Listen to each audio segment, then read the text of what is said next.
அப்படியே நம்ம விறகடுப்பு பற்ற வச்சு போட்டுங்க. சரி சாப்பாடு தான் வைக்கலான்னு சொல்லி வெளியே வச்சுட்டுங்க. சரி உள்ளார பன்னீர் கொஞ்சம் ரெடி பண்ணலாம் அப்படின்னு சொல்லி தாங்க பால் இன்னைக்கு கொஞ்சம் வெளியில் பால் தாங்க ஒரு 1/2 லிட்ரு வாங்கினோம். அண்ணா வீட்டிலேருந்து கொடுத்து விட்டுருந்தாங்க. சரி அதையும் கொஞ்சம் சேர்த்தி 2யும் சேர்த்தி தாங்க நானாக நாட்டு மாட்டு பாலில் பன்னீர் செஞ்சமாவே அதுக்கு முன்னெல்லாம் கொஞ்சம் பால் இருக்குங்க. நாட்டு மாட்டு பாலில் தான் பன்னீர் செய்வோம். ஆனால் நல்லா டேஸ்ட்டாக இருக்குங்க.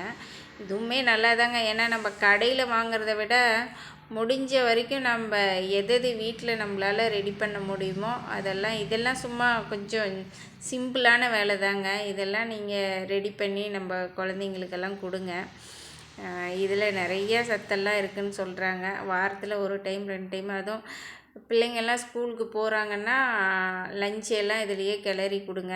இது நல்லாவும் சாப்பிடுவாங்க, விரும்பி எல்லாருமே சாப்பிடுவாங்க. பால் தயிர் சேர்த்தாத குழந்தைங்க கூட பன்னீரெல்லாம் நல்லா விரும்பி சாப்பிடுவாங்க. நல்ல லஞ்சுக்கு இதுக்கெல்லாம் பாருங்கள், இது பன்னீர் எவ்வளோ நல்லா சாஃப்டாக இருக்குது. ஆனால் நீங்கள் கடையில் வாங்குகிற பன்னீரெல்லாம் இந்த மாதிரி அந்த சாஃப்டெல்லாம் எதுவும் வரதில்லைங்க. நம்ம சேனல் இப்போ தான் ஃபஸ்ட் டைம் பார்க்குறீங்கன்னா சேனலை சப்ஸ்கிரைப் பண்ணி வச்சுக்கோங்க. சேனலுக்கு ஒரு லைக் பண்ணுங்கள். அடுத்து இன்னொரு வீடியோவில் பார்க்கலாங்க.